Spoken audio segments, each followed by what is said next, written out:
Hello and welcome in. Sandra here, host of Everyday Penny, and we're still on that entrepreneurial journey to 100K. And I was thinking about that.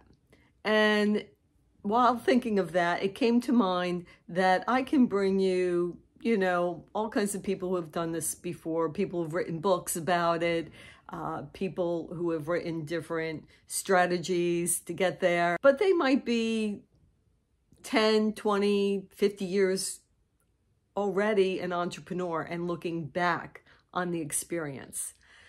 And I was curious to talk to someone who's still struggling and still in this and still trying to build.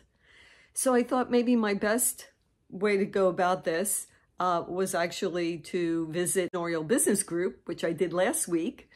And I made some connections with some people who are willing to talk to us about their experience in their entrepreneurial journey. Maybe we can learn something from them.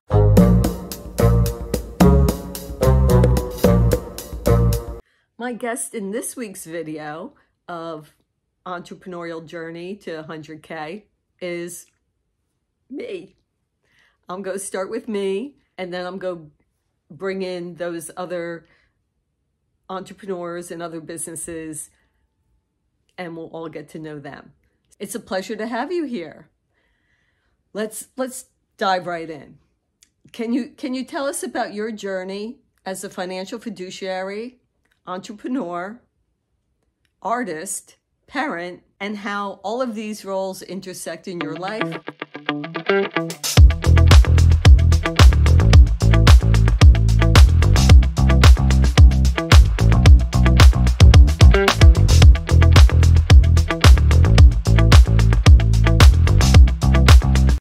Thank you for having me.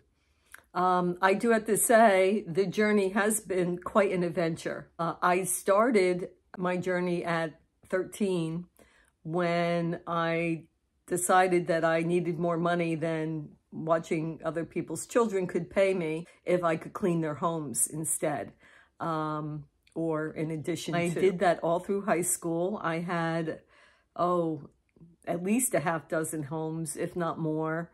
I worked during the week after school, and I worked on weekends, on Saturdays. So I learned a lot about managing my own money at that time as well. Moving forward, I did go to art college, and I didn't have money.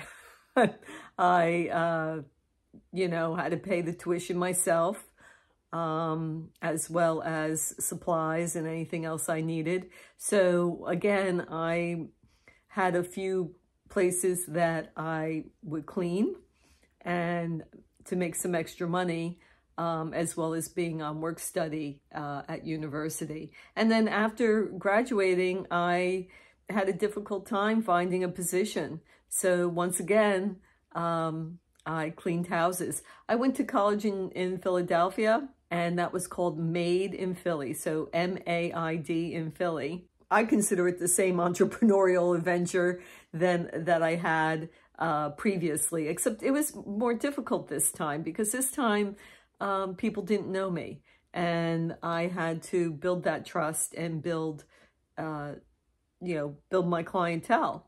So that was difficult, and I did that for quite a few years. Met someone, and I was moving to South Jersey, and that's when I started my financial career. Yeah, and I built that up. Getting all my licenses from FINRA and doing all my studies there as well. Being a financial fiduciary is not, in an entrepreneurial sense, it's not easy. It's selling an intangible. You're basically selling something that people can't see. You're selling a promise that, by working with you, you can help them manage their money better than they're doing on their own. So it is a lot about knowing your client and knowing what they need and, knowing how you can help them. And I would say that being an artist has helped me tremendously because my art is my place where I unplug, de-stress, and get clarity on my next direction. So I did consider it a privilege to be welcomed into people's homes and into their private life, money life. You know, a lot of talk around money is, you know, supporting a family, you know, insuring lives, planning for college. So, you know, someone really brings you in to their private world when they hire you as a financial fiduciary. It was not one portfolio fits all. Everybody has a different mindset around money. I was there to help guide them to the best scenario for them, to build my business as well. You know, my unique way of doing things was only going to attract certain people. It wasn't going to attract everyone. Money issues don't go away by wishing them away.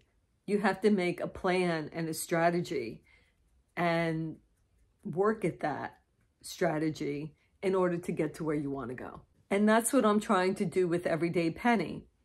Everyday Penny is basically financial literacy, business literacy, and marketing, as well as the visuals, all come together on Everyday Penny and the YouTube channel. How do these diverse roles come together in Everyday Penny, and what inspired you to create it? Well, Everyday Penny is truly a culmination of my experiences and passion. It's a platform where I can blend my expertise as a financial fiduciary with my entrepreneurial spirit and artistic flair. Through engaging YouTube videos, Everyday Penny offers financial advice in a format that's accessible and relatable, discussing investment strategies, navigating entrepreneurship, or exploring the intersection of art and finance. Everyday Penny strives to empower individuals to take control of their financial futures while embracing creativity and innovation. That sounds incredibly impactful. Can you describe the format of the YouTube videos and why it's become such a driving force for Everyday Penny? Absolutely.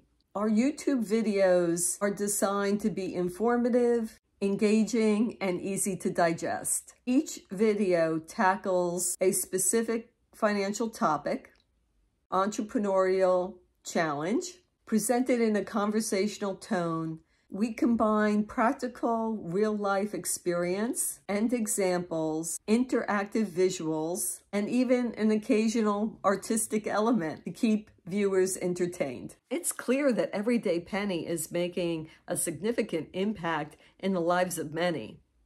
Thank you, Sandra, for sharing your insights and experiences with us today. Thank you for having me. It's been a pleasure. And to your audience who's listening, and especially to those who are interested in improving their financial situation or are an entrepreneur and need some strategy, as well as creatives, see you there.